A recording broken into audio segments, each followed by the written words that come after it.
Hello' guys, welcome জনাইছোঁ মই অন্য এটা ভিডিঅ'লৈ। আজি ল'ৰা ছোৱালী স্কুললৈ আহিলোঁ। হাফ ইয়াৰলি পেপাৰ চেক কৰিবলৈ কাৰণে মাতিলে, তাতে আহিছিলোঁ আৰু ছিগনেচাৰ কৰিবলৈ আহিলোঁ। ছোৱালী নম্বৰ চালোঁ বাৰু, ছোৱালী LKG পঢ়ি আছে, নম্বৰ ঠিকে আছে বাৰু। আৰু ল'ৰাটো ক্লাছ 8ত আছে, তাৰো নম্বৰ ঠিকে আছে, টিউশ্যন দিয়া নাই, এনেকৈ নিজৰ হেৰিতে লিখিছে। আৰু কিমান পাৰিব তথাপিতো লিখিছে আৰু যিয়ে নহওক ফেইল হোৱা নাই, সেইটোৱে ভাল আৰু এই ছোৱালীয়ে অলপ ঘৰলৈ যোৱাৰ আগত খেলি যাওঁ বুলি কোৱাৰ কাৰণে ইয়াতে অলপ খেলিবলৈ দিলোঁ। কাৰণ নিজৰ ফ্ৰেণ্ডবোৰ খেলি আছে, সেইকাৰণে তাইও খেলিব বিচাৰিলে, সেইকাৰণে খেলিবলৈ কাৰণে তাইক পঠিয়াই দিলোঁ। আৰু তাই যে আমাৰ ল'ৰাটো পঢ়াৰ ছাইডটো এইফালে অফিচ কাছাৰী আছে, আৰু 11-12 আছে, এইফালে ক্লাছ 8-7 এইবোৰ আছে। এইখিনি নতুন বিল্ডিং হয়, এইবোৰ নতুন বিল্ডিং চব। পুৰণাবোৰ পিছফাললৈ আছে।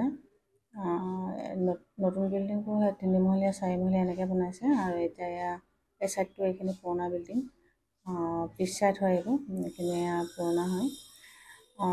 চাওকচোন, চব ল'ৰা ছোৱালী পেৰেণ্টছ আৰু ষ্টুডেণ্টবোৰ আহিছে চহী কৰিবলৈ কাৰণে।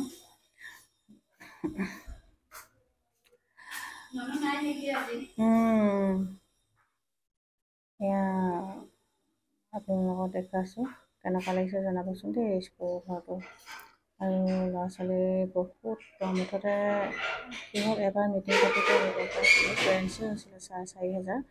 গতিকে ষ্টুডেণ্ট আপোনাৰ কিমান হ'ব পাৰে অনুমান কৰি ল'ব, কাৰণ এটা ঘৰত 2-3টা আছে, গতিকে তাতে আপোনালোকে অনুমান কৰি ল'ব পাৰে পেৰেণ্টছে যদি 4,000 হয়। গতিকে আৰু এয়া স্কুলৰ এই ৰাস্তা ভাগ, এইফালে এয়া ফাদাৰৰ কোৱাৰ্টাৰ আৰু অফিচ ঘৰ বনাই থকা হৈছে। পুৰণা অফিচটো আছে আৰু এয়া নতুন অফিচটো বনাই আছে, ৰেডি কৰি আছে। আৰু এইফালে এয়া গোটেই বাউণ্ডাৰী মাৰি আছে, আৰু এয়া স্কুলৰ চাৰ্চ ঘৰ হয়। খ্ৰীষ্টানসকলে এইটো চাৰ্চ কৰা হয়। ত' ইয়াতে তেওঁলোকে প্ৰে কৰে। আৰু ইয়াকে দেখুৱালোঁ আজি মোৰ মিনি ব্লগটো। আপোনালোকে ভাল লাগিলে কমেণ্ট কৰিব, ধন্যবাদ।